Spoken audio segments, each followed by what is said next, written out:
Welcome to another episode of the RESGEN Giving Life Podcast, where we hear stories and have conversations about life in Christ, integrating our faith into every area of our life, and about ways that we as men can give life to others, at home, at work, and in the community. My name is Tom Henderson, the founder of RESGEN, and I'm stoked you're tuning in today. Joining me for today's episode is a new friend of mine named Justin Brierley. Justin is a writer, speaker, and broadcaster who's passionate about creating conversations around faith, science, theology, and culture. Through creative use of podcasts, radio, print, video, and social media, Justin aims to showcase an intellectually compelling case for Christianity while taking seriously the questions and objections of skeptics. He's authored 2 books. The newest is called The Surprising Rebirth of Belief in God. And Justin also serves as a worship and ministry leader in Woking, England, which is where he makes his home with his wife Lucy, the lead pastor of their church, and their 4 amazing children. On today's show, Justin and I have a great conversation about apologetics and why every one of us should have a desire to grow in our ability to defend our faith, and how we can do so in a loving and grace-filled way. We also talk about some of the questions that our culture is asking right now, how we as Christian men can be at the forefront of answering them, and how the church as a whole can be ready to receive, minister, and serve a new surge of believers that may be coming very soon. I'm really excited for you to hear this episode. Here's my conversation with Justin Brierley.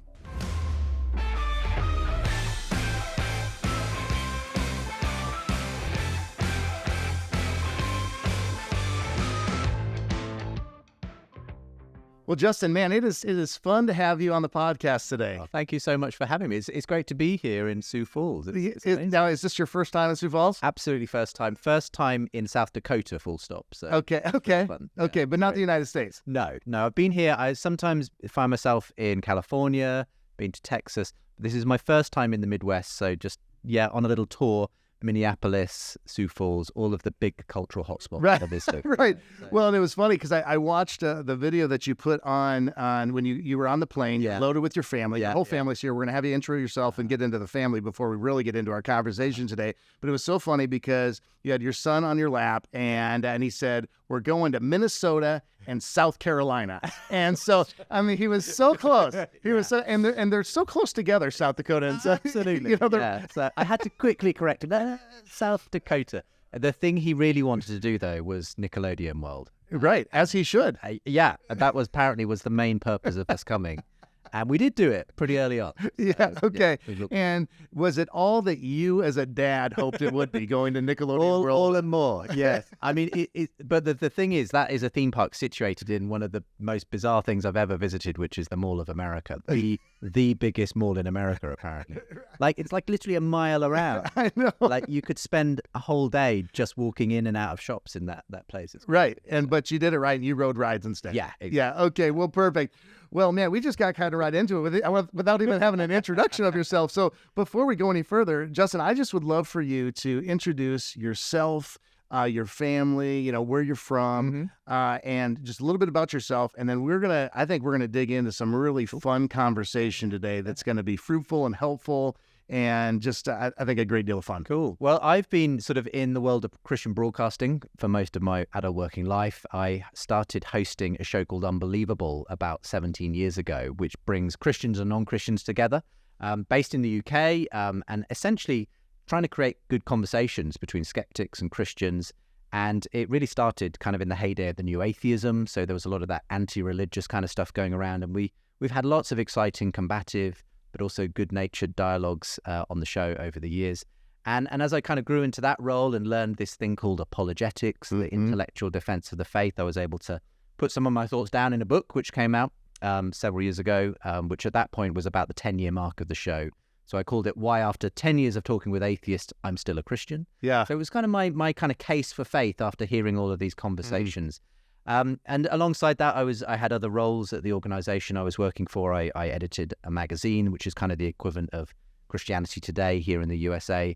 I was starting to create new podcasts. So another one that some people know me through is the Ask N.T. Wright Anything podcast. So New Testament scholar N.T. Wright and I have sat down. I had to read a lot of N.T. Wright in my seminary. Yes, for sure. Well, he's great because he does both the super intelligent academic stuff, but he's very accessible as well when he just writes under Tom Wright. Yeah. And so he's kind of putting on Tom Wright when he comes on that show and answers people's questions. So is that the key? Like, I mean, if you want to come off more intellectual, so should I go by T.C. Henderson That's then? the idea. Would I be seen as more intellectual then? G.K. Chesterton, C.S. Lewis, it's a running thing, isn't it? N.T. Wright.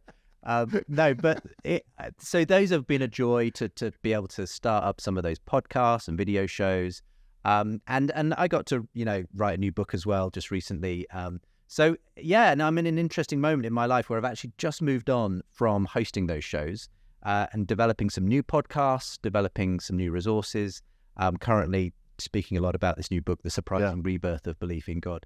So it's an exciting time, and overarching all of it is a desire to essentially bring the Christian and non-Christian world into dialogue, have better conversations, show why Christianity can be taken seriously, but also take seriously the questions and doubts of the non-Christian world as well.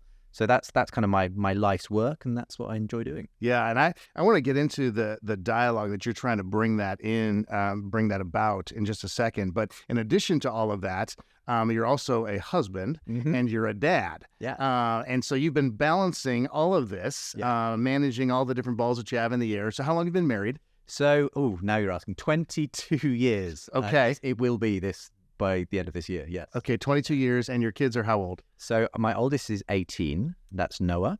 Noah is a bit of a force of nature. He's got 1.8 million followers on TikTok, and he's kind of this social media entrepreneur. We don't really know where he came from, Lucy, but he's just this social media entrepreneur. He taught me everything I know about how to, make TikTok videos and things. Oh, that's great. He's our oldest. Then we've got Grace, who's 15, much more kind of going down an academic route, Jeremy is our introvert. He's our 12-year-old, but he can solve the Rubik's Cube in 30 seconds. Yes. He's that kind of wired that way. And then Toby is our 8-year-old, who you mentioned. Yes. Keen on going to Nickelodeon World. He's a complete extrovert, a bit like his oldest brother. And he's going to end up, so he wants to be a YouTube star, he tells me. Yes. Who knows what that will actually look like. It's such a different, just world that we're raising our kids. Yeah. I mean, we're going to talk about that world a lot, but I mean, back when you and I were kids, there was no YouTube. Yeah, I mean, exactly. there was no such thing as a YouTube star. When I was their age, I had 4 channels to choose from on the TV. That was it. That was your world. Now they've got so much choice. It's ridiculous. Right. All the different information that they have within seconds. Yeah. Well, so I read in your in the intro that I read, and it just is kind of a little introduction into our conversation, something that you just mentioned prior to me asking about your family, and it was this statement right here. It says that you aim to showcase an intellectually compelling case for Christianity, but this is the part that I love, while taking seriously the questions and objections of skeptics. Yeah, I think that's just such a great statement because it's letting those that we want to engage in dialogue and in conversation, that we are taking them seriously, and that we can have some meaningful conversation that maybe even may develop into some level of relationship out of this conversation. Yeah, absolutely. And what I was noticing, I mean, the reason I started The Unbelievable Show 17 plus years ago was because I was aware that, this was at a time when I was working for a Christian radio station in the UK, and we were doing a good job of equipping Christians to talk to other Christians about Christian things. But I didn't see any kind of evidence that we were really equipping them necessarily to have those conversations with their non-Christian friends and neighbors. And that was who they were living alongside most of the time. And so I thought, well, the best way to do that is to actually model those conversations. So it was a bit of a brave step because, when we started having these conversations between Christians and non-Christians on air, we got a number of emails and phone calls saying, haven't we got enough atheists on the BBC? We don't need them on our Christian radio station as well. But I think the people who enjoyed it absolutely loved the fact that we were kind of breaking out of the Christian bubble. We were making it possible to kind of take faith seriously, to say, no, we don't need to be scared of people's questions or, objections. And actually, I found it just one of the best ways to actually get to grips with my faith was to have it kind of challenged in a way by other people. But to bring in great Christian thinkers who could make those responses and you could learn from. And so it's all been about absolutely taking the non-Christian world seriously, saying we're not going to treat you as sort of a problem or something over there that needs to be dealt with, but we're going to say, let's sit down at the table, let's work out, yes, why we disagree, but also you often find out in the process all the things that you do have in common. You start to see people as normal human beings rather than a kind of an argument to be sort of, defeated.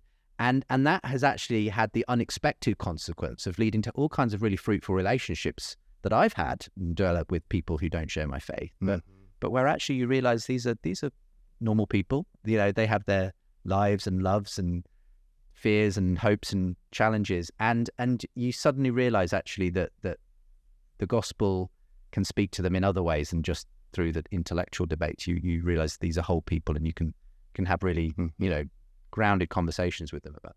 So just why do you think that we struggle with having those conversations, or why do we shy away from getting into dialogue about these things? I think I have some reasons in my head, but I'm interested, as you have a lot of these conversations, you've recorded a lot of these questions or these conversations. What are you finding as to why people aren't, like believers, aren't engaging freely in these kind of combos? I think a lot of it is fear. There's a fear of the unknown. There's a fear that, I don't know enough to be able to answer, to be able to have a response to someone's question. There's a fear that I might mess things up. I might, turn this person away from faith rather than towards, or my own faith might be challenged in a way that I'm uncomfortable with. And so all of that is going into it. The reality is, none of us are kind of $1 million apologists. We're all just doing what we can from where we are. But it's what I've learned is it's far more important just to go and have the conversation, regardless of how ready or not you feel to have it. Because the problem is, if we never have the conversation because of that fear, then at the end of the day, people are never going to encounter a Christian. They're never going to realize that there's people out there who have, intelligent things to say or a perspective that they need to hear. And so don't wait until you feel you're ready, because you'll never be ready, basically. Kind of like having a kid. Yeah, exactly. Exactly like that, to be honest. If we all tried to be, waited to have kids till we were the perfect parents, we'd never have them. And I think it's the same. You learn by practice most of the time. Yeah, you're probably going to end up on your face a few times when you first start having conversations with people who are maybe skeptical and asking questions. You won't have all the answers. But that's fine, because actually I think people respect you more if sometimes you say, I'm not sure, I don't know. Let me go away and have a think about that and come back. The important thing is just to keep the conversation going rather than treat it as a kind of something where you have to win. I think that's so. I think that's so key, Justin, because a lot of times I think that we can get almost competitive with it, where it's like, so we're entering almost with the wrong spirit. We're not entering with a spirit of conversation. Help me understand things from your point of view, and especially as men. I think as men, sometimes it's like, we can we can argue you into submission. Let me just tell you why I'm right, all that kind of thing. But if we really enter these conversations with, okay, number one, I don't know it all, and number two, what can I learn from you, maybe from your perspective? Not like a fear that you're gonna quote unquote turn me or whatever, but that there really can be some helpful things that, like you said earlier, it really helps sharpen your faith. Absolutely.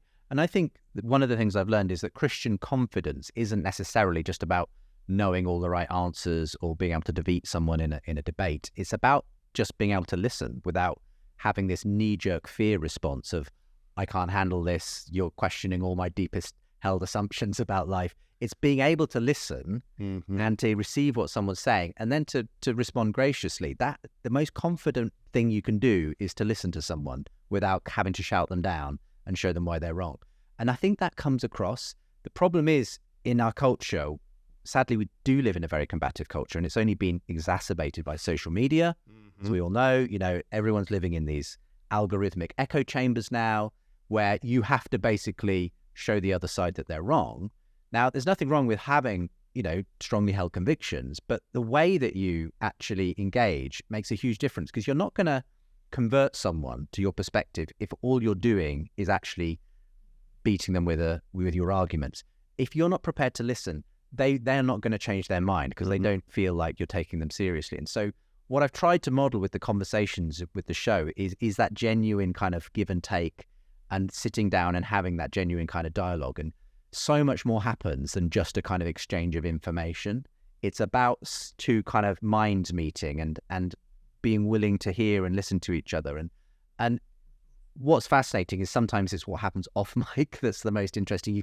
You have the kind of discussion on mic, but then often once you stop recording and the conversation carries on for half an hour, suddenly all this other stuff comes out, and you realize it's because people are willing to sit down and actually listen and talk to each other. Yeah. Oh, yeah, that's good. So you mentioned that it was really through the podcast and the conversations that you were having on the Unbelievable show that you created that really kind of led you into, like, it led you into like a career of apologetics. Yeah. So you didn't enter the podcast world with this, hey, I'm going to be an apologetic man. I mean, that's like, so first, I think that sometimes that's kind of a big word that sometimes can be intimidating to people. So first, I'd love for you to define in a way that's just kind of understandable for like a simple-minded man like me, what apologetics is. Yeah. And then what does being an apologetic, I mean, what does that mean? Yeah. As far as like you've now written some books and you've got, venturing in these new areas as an apologetic. So what does that look like? So when I started the Unbelievable show, I hadn't really heard of the word apologetics either. It wasn't kind of in my vocabulary, but I quickly picked up that what I was doing in hosting these discussions was a form of apologetics. And apologetics comes from the Greek word apologia, which means to make a defense of. And it's what you see Paul doing in Acts 17, the Areopagus in Greece. He's kind of making a defense of the Christian faith to the thinkers and the Stoics and the Epicureans who were there.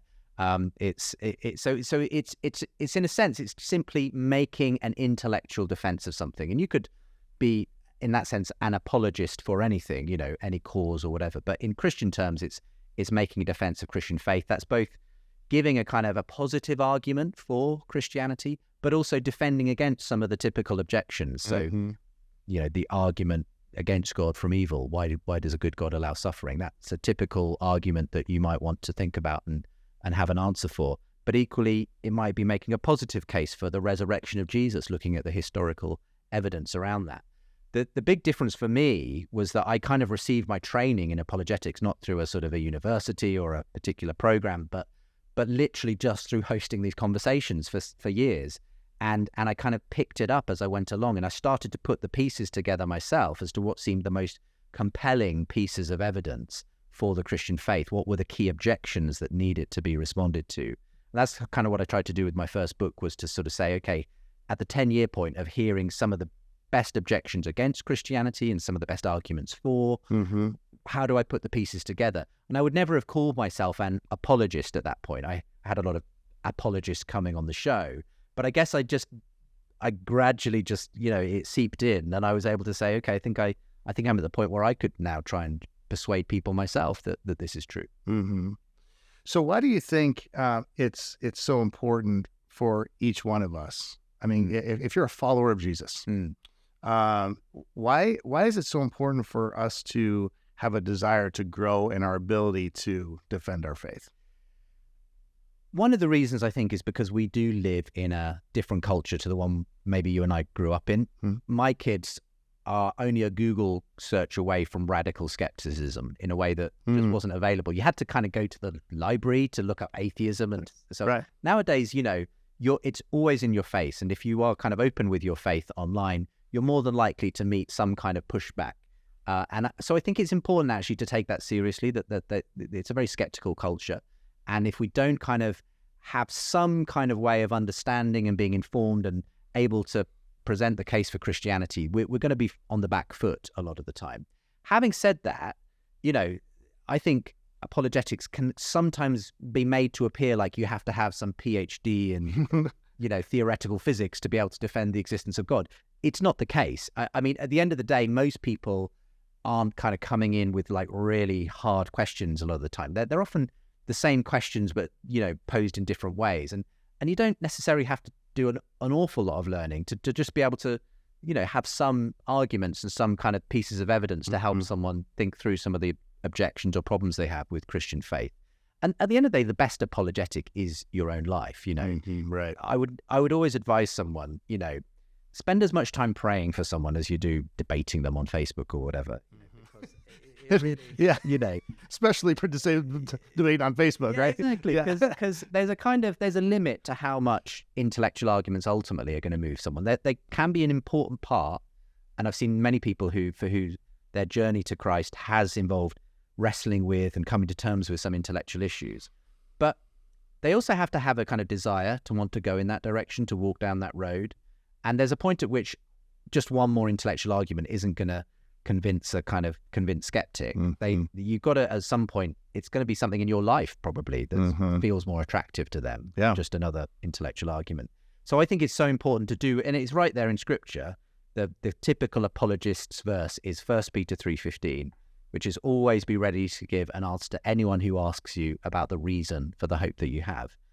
But people sometimes miss the end bit, which is, but do this with gentleness and respect. Yes. So it's the kind of relationship, it's the tone, it's the way you live your life very often that is actually the thing that actually captures people's attention. And then you might have an opportunity to give them some answers. Right. And I think that that's such a crucial point that you make there, Justin, is at the end of that verse, but do so in a loving, respectful way, because, you know, the response to these questions, if it's not founded in love, bathed in grace, it's going to come off as an argument or a, hey, I am right and you are wrong. Yeah. Almost a condescending, you're kind of an idiot. And I've seen apologists who have won the argument but lost the person. Right. Because they kind of beat them into submission. And at the end of the day, you have to be showing something that people would want to be true. And if what they see is some condescending, arrogant, kind of I know it all personality, even if you've got the best arguments in the world, they're not going to want to be that person. Right. So it's all about who you are as well as the things you say.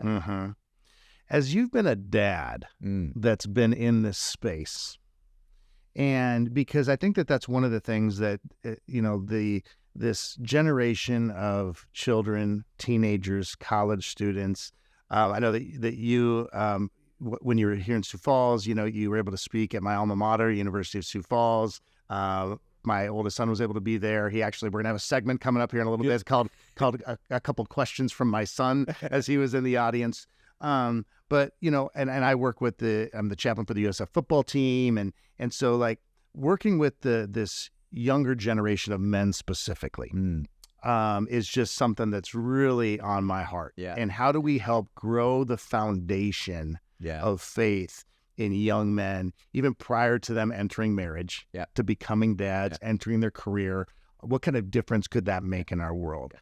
So I'm just thinking about the dad out there that has, you know, teenagers in general, but specifically like teenage sons, is how can we help them really grow in their understanding of their faith, not being fearful of faith conversations. I do think that there's a corner that parents have to turn, because I think you mentioned the word fear earlier, Justin, where I think parents are always fearful that their kid is going to be led astray by hanging out with a non-believer or getting in a conversation with a non-believer. Well, this is why I think the role of parents at the point where they do have influence on their children's lives is so important, because if we try and wrap our kids in cotton wool, put them in a kind of bubble where they never hear any arguments against their faith, then all you're doing is setting them up for failure when you have to release them eventually into the big wide world, and they're going to be confronted at some point with those arguments. Now, if you can have the conversations around the dinner table or wherever,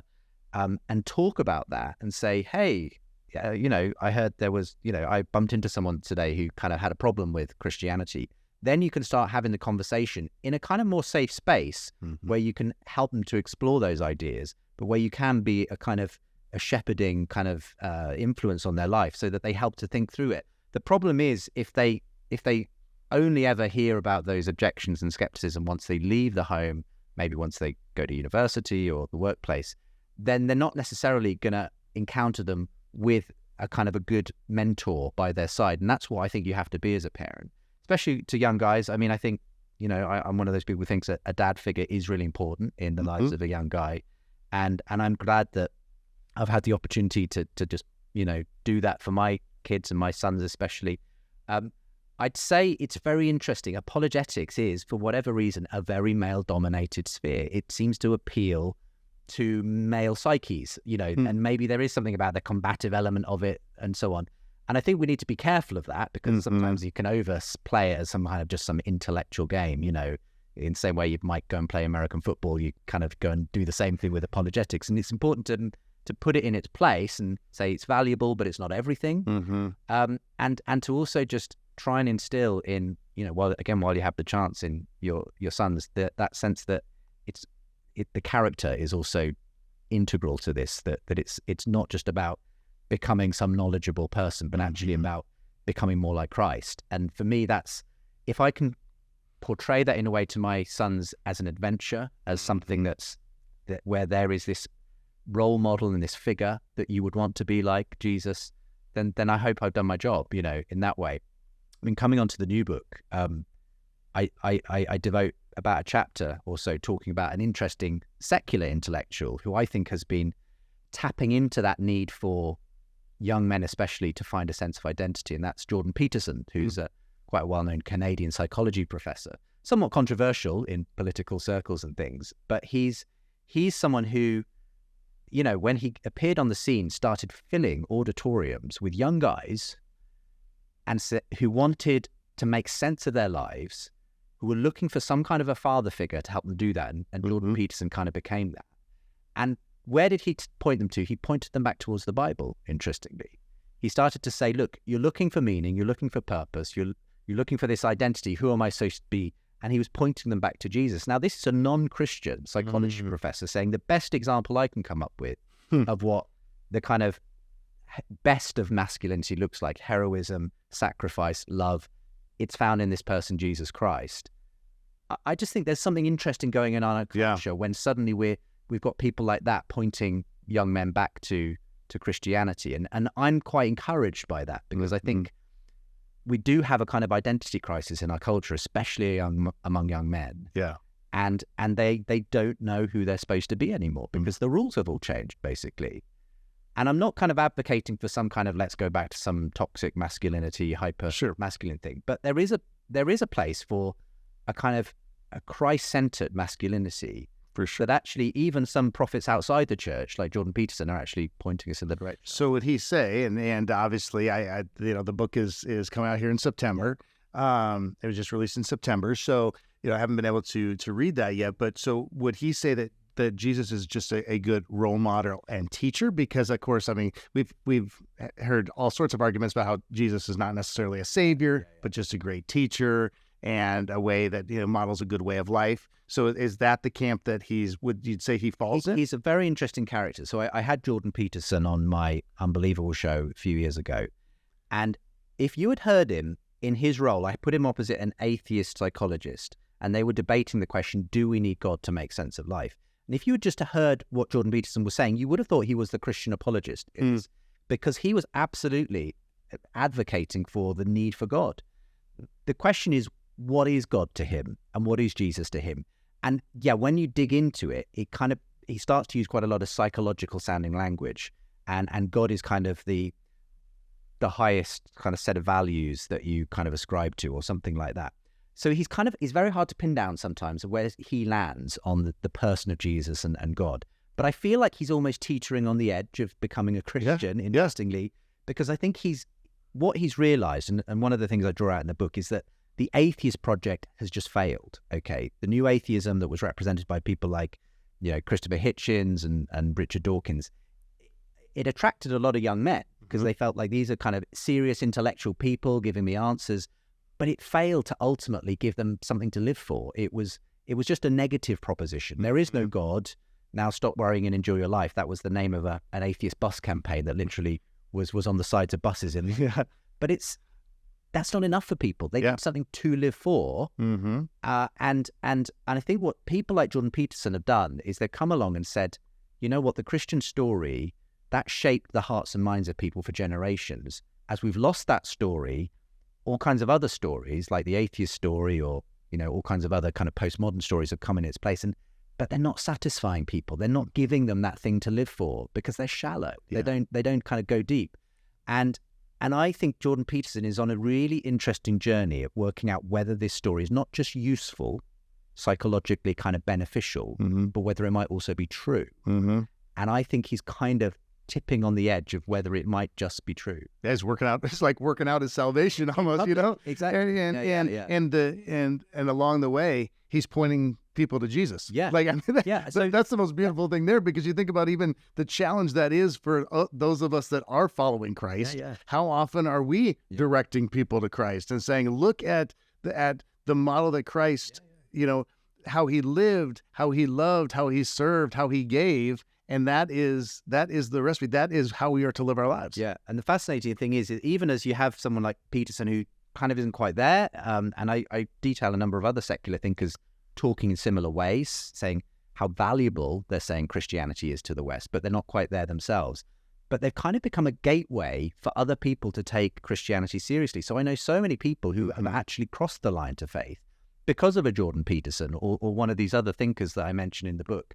So it's almost like, I think they're actually kind of missionaries from outside the church, and God has his, crazy ways in which God works, that he actually can use non-Christians to start to kind of lay the ground for people to actually take Christianity seriously again. So I find that kind of quite exciting, actually, and almost like sometimes secular people, they almost need to hear it from a different voice than like the sold out Christian. Totally. It's like, until I hear it from someone I kind of respect, like this, best-selling psychology professor, I'm not going to really listen to it. But once they hear it from him, suddenly it gives them permission to take it seriously. Well, again, I mean, let's go back to the parenting game, and how many times as dads have you said things exhaustively to your kids, and then your kids come home and then they say, hey, you know what I heard today? That I should do this, this, and this, and this. And you're like, amazing. I've only said that like 58 times, but this voice of wisdom of someone else. So those other voices, I think that's so key as we think about that, and to celebrate that and say the reality, and this, Justin, is everyone's on a journey. Everyone's on a journey. Everyone's in a different spot in their journey. And even in that helps us, I think, enter these conversations with a more open spirit. Because when we come into the conversation of we don't know it all, and they don't know it all, and let's just journey together and recognize that we're in different spots, and that God is he's just going to do his thing, and that if we just make ourselves available and got to just allow ourselves to be used by him in whatever capacity at that time, man, there's a freedom that comes. And I think, again, it goes back to the confidence thing. I mean, are we confident that God is going to get his way or not? Because in the end, we often think it's all down to us. Yeah. And if we don't write the script for our kids and make sure that they're on the right path, and obviously we need to, do a good job as 100%. much as we can. But there's a limit. You only have so much scope to control what happens ultimately. Your kids are going to do their thing. They're going to be their people. And at some point, you just have to trust that God has got this, that actually you've done your bit as best you can, and you just have to put them in God's hands. And they're not necessarily going to go the same route as you. They're not going to look the same as you. They're so many people, that I know who walked away from faith for a time, but that's not always the end of the story. Sometimes people have to kind of deconstruct to reconstruct and get back to something that's actually much more deep and profound in the end. And there was a big move. I mean, the whole deconstructing your faith, there was a lot of people that were living in fear of that movement. And I don't know where we're at in that whole movement, if what you're seeing there. But, I like what you just said, is that sometimes, first of all, everybody needs their own personal faith. How many times have we seen kids leave with their parents' faith and then they never make it their own, right? And so it's never been tested and tried and true, like we talked about. But when they can go and they can kind of break it down a little bit and begin to have conversation with others and figure this out, because it's not all cut and dried, and it's not exactly. And like I said, when I started the Unbelievable show, the concern from some Christians was, well, this is a bit open-ended, Justin. It's not set up for the Christian to win every week. Maybe the atheist might do a better job of convincing someone in that particular week. But what I noticed was that you make it so much more real. Like people take it far more seriously if they don't feel like they're just getting a kind of pat answer and a script that they're supposed to believe. They feel like they've heard something that's actually been tested in the real world. And even if the Christian doesn't come out as the victor every week or anything like that, it just feels like I can take this seriously. This is a serious thing that can be debated and studied in the real world.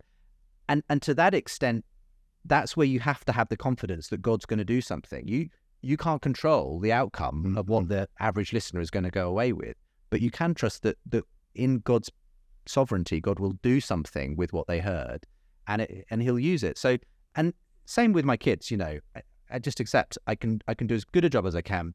They're going to be who they're going to be, and I'll pray for them, I'll love them, I'll answer their questions, as best I can. But ultimately, there's a point where I have to let go and let God and see what happens. Yeah, and let's not forget that Scripture is full of stories of people that have made good decisions and bad decisions. There's been several questions that have been asked by the Lord by many people throughout Scripture, and the Lord listens to those and comes alongside them and meets them where they're at. And so, as we're looking at just the questions of our culture right now, and I want to get to a couple of questions from my son here, my oldest son, but what are as you are hearing and you're in these conversations, what are some of the questions that our culture, would you say, are the most often asked questions that are being asked right now?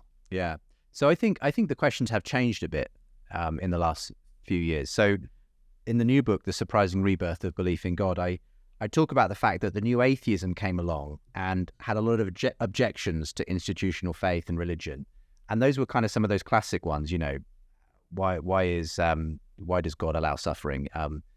How can you believe in the church when it does so much evil in the world, and these sorts of things? And I think the church did an okay job actually at starting to develop some good answers to those, and it kind of actually helped to prompt the rebirth really of apologetics in the last couple of decades.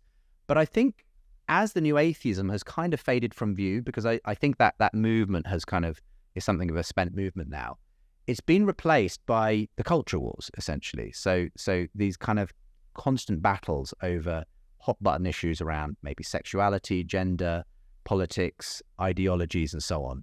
And I think that the church hasn't been so ready to kind of speak into those issues. And that's actually the kinds of questions people are often asking today. So they're not so concerned with, does God exist? They're probably asking a question more like, who am I? Because I'm not sure anymore. I don't understand who, am I male? Am I female? Am I something else? How do I define my role in culture? And for me, the church needs to be ready to step into those more kind of personal, existential questions and help to show why Christianity also answers those questions, okay? And sometimes it's easier to answer those kind of God questions because we think, well, that's what we're used to dealing with. But actually, all the questions culture is asking today about who am I, what's the purpose of life, they also end up in God. It's just people don't call it that at this point. So I'm seeing so many young people who are basically asking those questions around, how do I get up in the morning? Because I'm depressed, I'm anxious, I don't know where I'm supposed to get meaning and purpose and so on from. And the church, I think our job right now, rather than necessarily to say, well, look, here's 5 arguments for the resurrection of Jesus, or here's a philosophical argument for God, is to actually simply show why the Christian story helps to make sense of your life. The things you do love, the things you are concerned about, they're reflected in this story about a God who came and gave himself, sacrificed, and rose again so that you could live into a life that you're meant to live, that you're not just chaotically bouncing around in a universe with no purpose or meaning.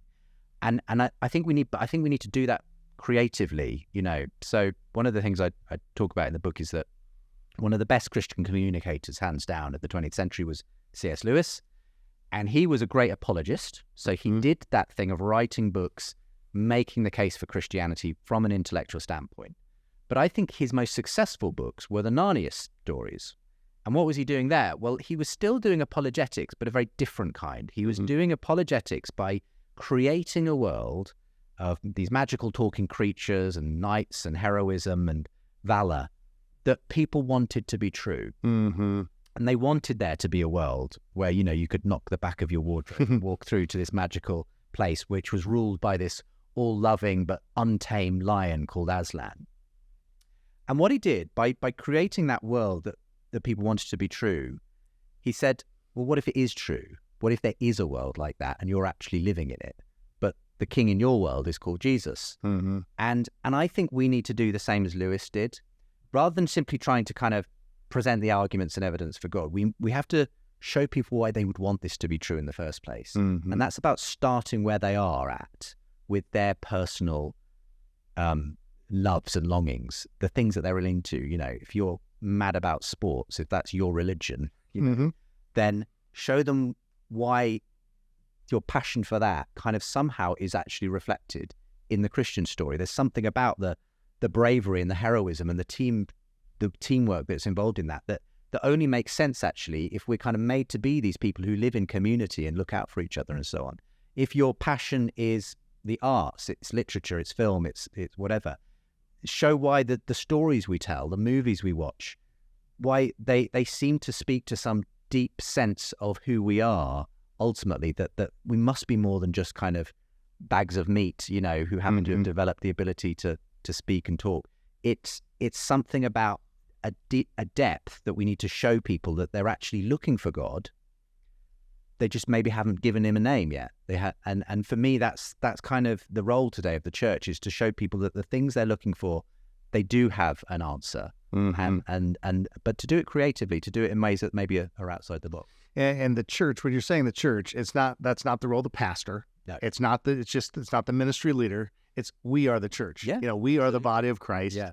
That is to help, you know, facilitate these conversations and bring about these interactions that could help people understand their need. Because a lot of times, you know, they don't understand what they need until they understand what they want. Yes. And what they're wanting is identity. What they're wanting is purpose and meaning, but they don't know how they can get that. So then once we kind of help them figure out that, well, this is what you're going after. This is what you're trying to find in these external, you know, circumstances, paycheck, sporting world. I mean, whatever. None of that is wrong or evil necessarily, but when it becomes our God, then of course it is. Yeah. So and we all have a role in that. And I think it all comes back, and this is what I love about, you know, just what you've stated a couple different times here, is just the way that we are modeling. Are we modeling that with our life? I mean, let's be real, right? Let's talk about, like, are we living as if sports are our God? Yeah. Well, because then an unbelieving world is going to look at that and say, well, it must be okay then, or whatever the case would be. That's why I just think that, you know, this conversation is such a great one. Just goes in line so much with what, you know, RESGEN is all about, helping men restore their relationship with God and others, and growing in their Christ-likeness in every area of their lives. Because when we are more Christ-like, regardless of our age, as we are as Christ-like as we can be in our understanding, in our season of life, that translates to us all being an apologist. Yeah, absolutely. You know, I love that. And you know, I'm not a big sports nerd, so you know, I don't understand American football. But I appreciate you trying on it, though. You did. You've mentioned it a couple of times, Justin. I'm so proud of you. But I kind of I'm more familiar with, you know, soccer, football in the UK. Yeah. And what I love is we, like you, we sometimes have sports stars who have a Christian faith, and what I love to hear is them to kind of change the narrative, because so many people who are invested in sports, it becomes their identity. And if they weren't that person, if they didn't have the ability to, you know, become a Premier League player, then their kind of identity would be lost, you know. And what I find so encouraging is when I see a young man stand up and say, whether I win or lose this game, my identity is not actually in that. It's because my source of value comes from somewhere else. And that, I think, is the most powerful apologetic a young guy who's invested in sports could hear, that, hang on, where's this coming from? Why is this guy kind of living by a different set of rules to the ones that, you know, I assumed in life? And for all of us, that's true. If we can show that, nothing should stop us from being, you know, devoted and involved in sports or whatever, you know, pastime it is, something. But if we can show that our source of value and identity doesn't rest in that, and that if that was taken away, it wouldn't decimate us. Yeah. That is our jobs. Yeah. Our finances, our family.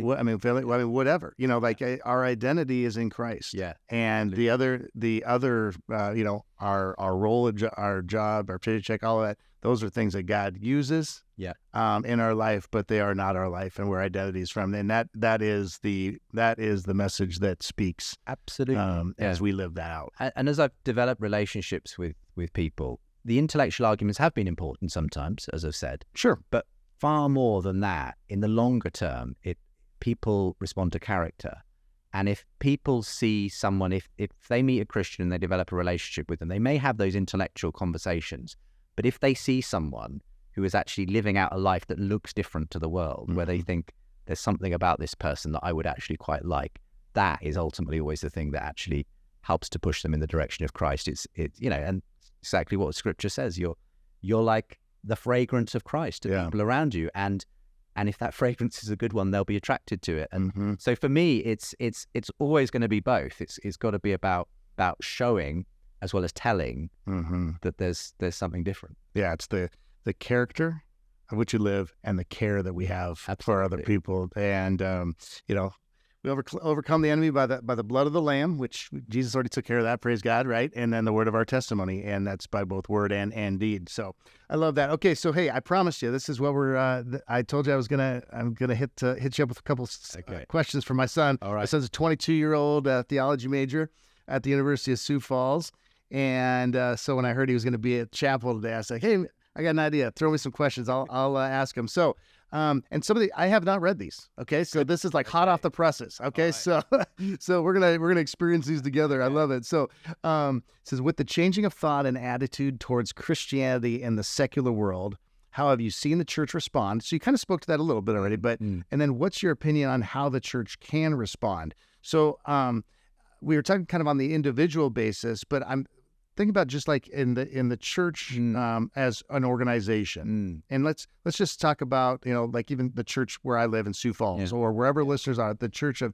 So how can the church really handle some of these kinds of questions, like specifically? Yeah. So in the talk I was giving that your son was sort of part of, I was explaining that I think we're seeing a kind of a turning of the tide in our culture where the tide of faith has gone out for about 150 years, with secularism and materialism kind of replacing faith. But actually, I think people are running out of steam on the stories they're telling themselves now. We're just starting to see through people like these intellectuals I've mentioned outside the church who are, again, reminding us of the value of faith.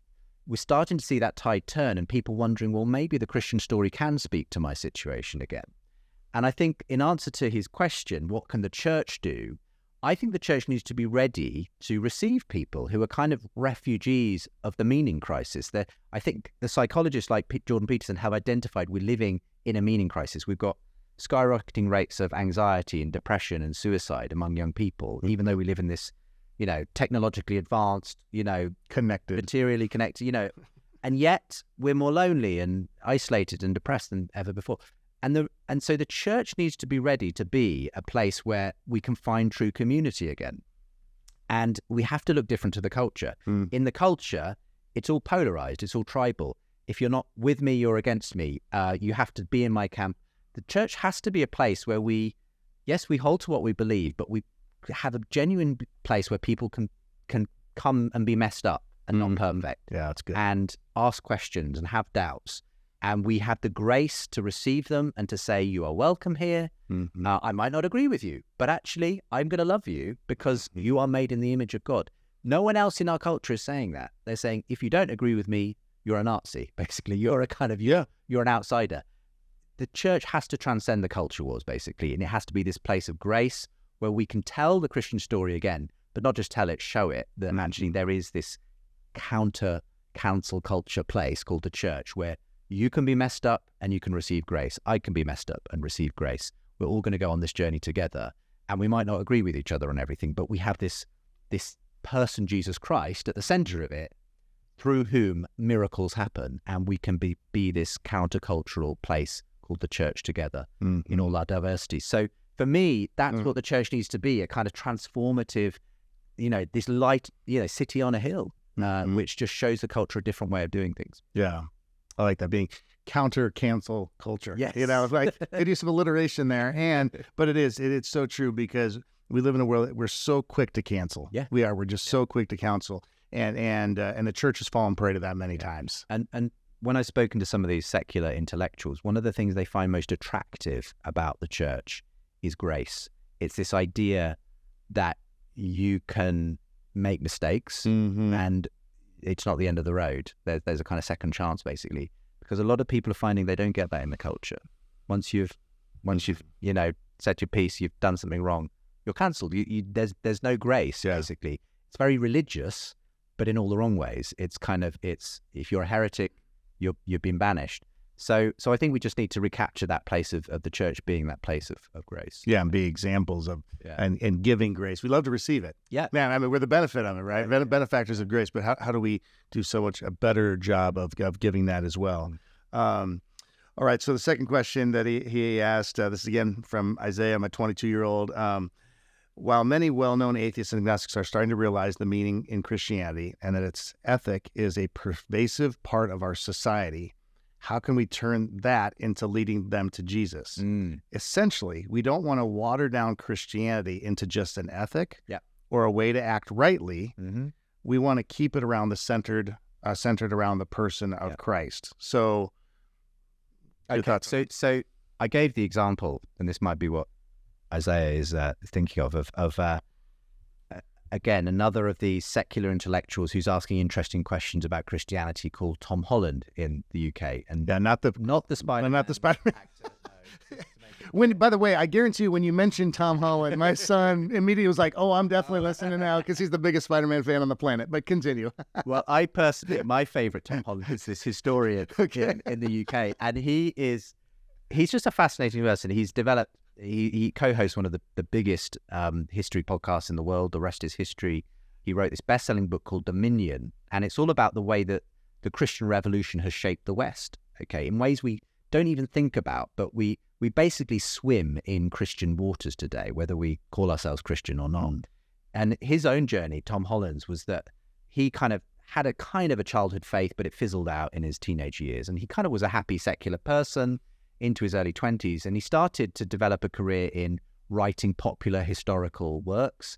And as he started to investigate and research the world of the ancient Greeks and Romans, he kind of started writing these really popular books, best-selling books, but he increasingly realized how completely alien their culture was to his own, that this was a world where, slavery was just the de facto way that people worked the economy, that people could be essentially the sexual property of another person, that life was cheap. Infants could be left out to die if their parents didn't want them in that culture. If you enslaved and slaughtered 1 million enemies, that was a cause for celebration and triumph.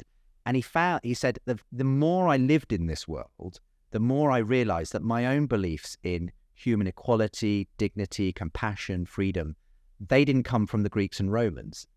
And he said, and they didn't come from science and reason either. He realized they came specifically from Jesus Christ. And he said, he recognized, even as a secular person, he said to me, just in almost every way, I realized I'm a Christian, actually, because all of my assumptions are Christian assumptions. And the problem is, in our culture, we swim. We all talk about human rights, but where did human rights come from?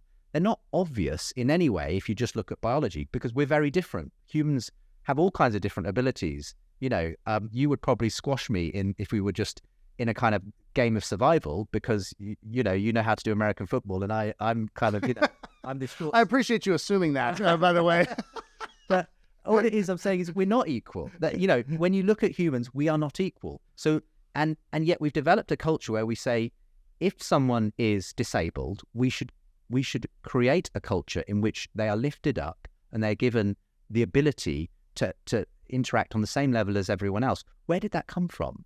It didn't come from evolution.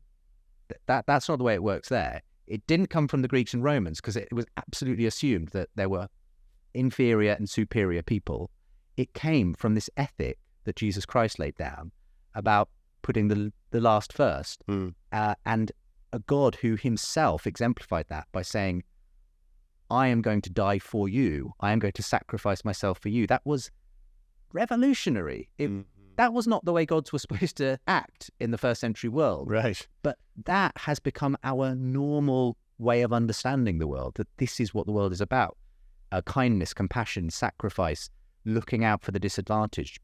But that is very culturally contingent. That has not existed before, and it doesn't exist in other parts of the world. It exists in the Christian West. And so I think, to come back to the question, we are swimming still in a lot of Christian assumptions in our culture. But I think the way in which we help people to realize how this goes back to Jesus is to point it out to them and to say, look, why do you believe that we should treat everyone with dignity? Why do you believe in human rights? Try and get them to justify where that instinct comes from. And you'll soon find that they just they've assumed it. Well, of course, doesn't everyone think this way? No. Go to China. They don't necessarily think that way there right now. Go to the ancient Greeks. They didn't think that way then. And hopefully it might just trigger just a sense that, okay, maybe I do need to investigate why I believe the things I believe. Mm-hmm. But I agree as well with the sentiment in the question, which is it's not enough to just point people to the fact that we live in basically a Christian culture still, even if we don't always recognize it. We've got to ask whether we can sustain this way of life, this culture of putting the least and the last and the lost first, if we lose the Christian story itself. Because there's that question of whether once you cut off the roots, you retain the fruits.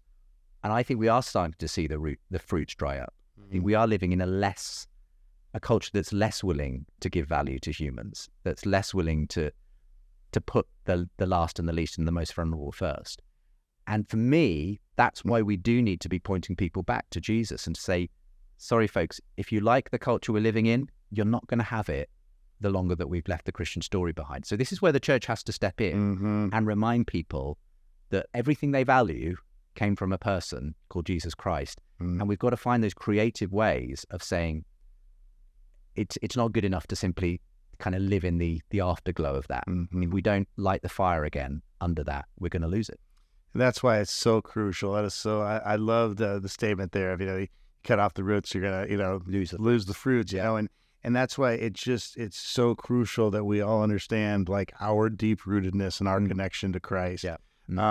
Because as we continue to grow in Christ and the fruit of the Spirit begins to more naturally flow out of us because of that connection to Christ, that's what's going to allow people to continue to see the care, the generosity, the heartfelt desire to connect with people and lead them into the same, transformative relationship with Christ that we have. But it really does start with our personal story of how of us intersecting with Christ. And so I just even think about that. We began and just talking about, okay, so apologetics and what is it? And can anybody be an apologist and all those kinds of things? The reality is that, if we're in a relationship with Jesus, for us to be able to say like, hey, this is how I was before Christ, just a minute on that. I kind of look like the 5-minute testimony. Like a minute on how I was before Christ, a minute or less of how I met Christ, and then 3 minutes on what's the true difference that Jesus has made in my life. And hopefully, especially if we've lived life with those people long enough, they will be able to tell us, fill out those 3 minutes because it's been a natural outflowing, right? And so, man, this has been a lot of fun. I mean, for me, Justin, I don't know if it's been fun for you, but it's been a lot of fun for me. And I'm so grateful for you making the trip all the way over here just to visit with me. It's so meaningful that you did. No, I'm grateful that you made some time for me. That's for sure. And for listeners, because I think this was hopefully a really helpful conversation and very, very fun. I'm so grateful that our mutual friend, Dan LaRocca, who's been on a previous podcast here. I'm trying to remember which episode that was. I can't remember right off the top of my head, but I've been close to him forever now. And so when he told me you were coming to town, I was like, for sure, let's make sure we facilitate convos. So yes, it's awesome. I'm so grateful to have this time with you here. Tell some people, as we kind of put a little bow on our conversation here today, where can people connect with you? What kind of projects should people be on the lookout for? All of that. Well, there's a website, justinbrierley.com is my website, and you can find out about the projects I'm working on. The big thing at the moment is the new book, The Surprising Rebirth of Belief in God. The subtitle kind of around what we've been talking about, why new atheism grew old and secular thinkers are considering Christianity again. So I'm excited about that. And the most recent thing is the launch of a new podcast documentary series, also called The Surprising Rebirth of Belief in God. So if you're a podcast listener, go search it up, check it out. And get on the newsletter as well over at the website. That'll keep you informed of what I'm up to at the moment. Again, that's justinbrierley.com. Oh, that's great. Well, thank you again for taking some time to have this conversation with me. And we end our time on each episode, Justin, with something we call the final word. Good. 30 to 90 seconds, however long you want to make it. But it's just kind of a final thought, encouragement, challenge, summation, whatever that you want to share with listeners and viewers here as we end our time. Well, I think one of the best things we can do as Christians is to actually not just talk about new thinkers, but go back to the old thinkers. And one of my favorites is Blaise Pascal, who was a 16th, 17th century mathematician, French mathematician, but an amazing Christian thinker. And there's two quotes I want to leave us with from Blaise Pascal. Firstly, he said, there is a God-shaped vacuum in the heart of every person that cannot never be filled by any created thing, but can only be filled by God made known through Jesus Christ. So he kind of invented that concept of the God-shaped hole. Okay. And I think we're still experiencing that in our culture. Like we said, try to fill it with so many things. Ultimately, only the God story can make sense of us. And he also said this is a quote I discovered more recently from Blaise Pascal. He said, make religion attractive, make good men want it to be true, and then show that it is. And again, that's what I've been trying to say here. Is like, it's about the way we show that people would want this to be true, and then helping them to understand that it is. So that would be my challenge to anyone listening. Show by your life, through the things you're doing, the relationships you're building, why people would want the story you embody to be true, and then they might be open to hearing that it is. Oh, man, that's so good. I'm beyond my childbearing years, but man, if I had another son, I'd be naming him Blaise, because number one, that's a crazy cool name. And number two, those are some great quotes. Maybe one of my grandsons, maybe one of my boys will come through and give me a grandson named Blaise. So anyway, hey, Justin, thank you again so much for being here. Thanks for that's a great word to end us with. And thank you for the conversation. Bless you. Really, really appreciate it. It's been an absolute privilege. Thank you, Tom.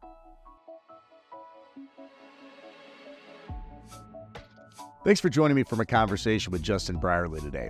If you enjoyed the episode or found it helpful, I encourage you to share with others that may enjoy it as well.